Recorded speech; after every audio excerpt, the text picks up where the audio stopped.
Hey guys, Cody here, spreading my love of bluegrass and country music all over the world. Today's exercise, we're focusing on the E major chord. So by the end of this lesson, we're going to make this sound more country, more twangy, and just sound more full and bright. So I automatically think of Johnny Cash when I hear the E major chord, right? But today's lesson should be fun. We're going to break it down into 3 parts. First part, we're up here focusing on what I'm doing up the neck. Second part, on my strumming hand. And then we're going to put it all together at the end by introducing some percussion, because metronomes are boring. And who plays with metronomes? To kind of bring it up to speed and put this technique to good use. All right? Let's go.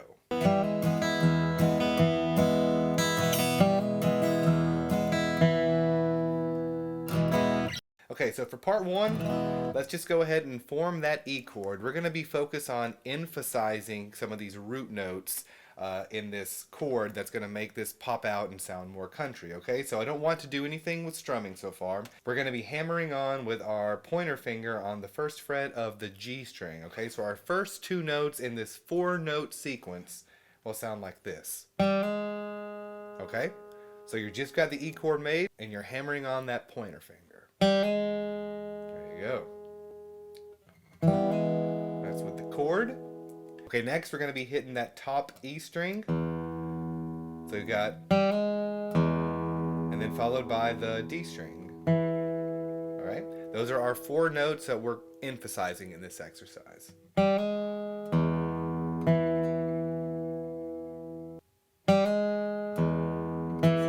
Okay, just practice that and get that far. Good.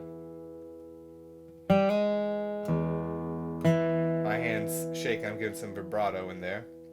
Okay, and then for the strumming part, okay, so we've got these root notes. I want you to think of this as, what can we put in between that dead space as we're letting those notes ring out as I was just playing, and how can we make that come to life with our strumming hand, okay? So for part 2 of the video here, I want us to just not even focus on making a chord. I want us to just focus on the rhythm of our strumming hand. So I just want you to repeat this pattern first off.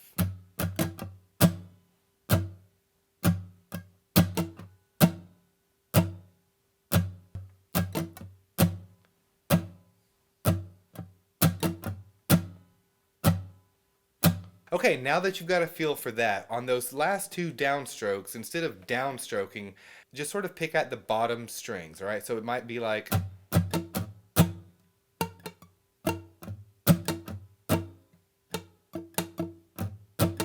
idea is you're not strumming everything. Okay, and then let's just bring that into that E major chord. Same sort of thing.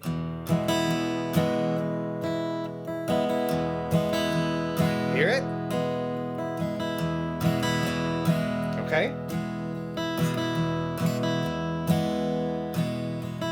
Okay, when you're ready, start throwing in some of those hammer-ons, picking those root notes that we just went over. Should sound something like this.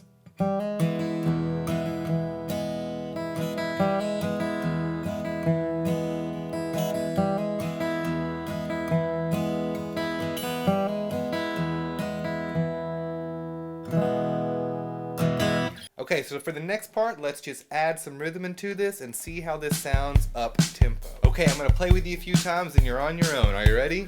1, 2, ready, go.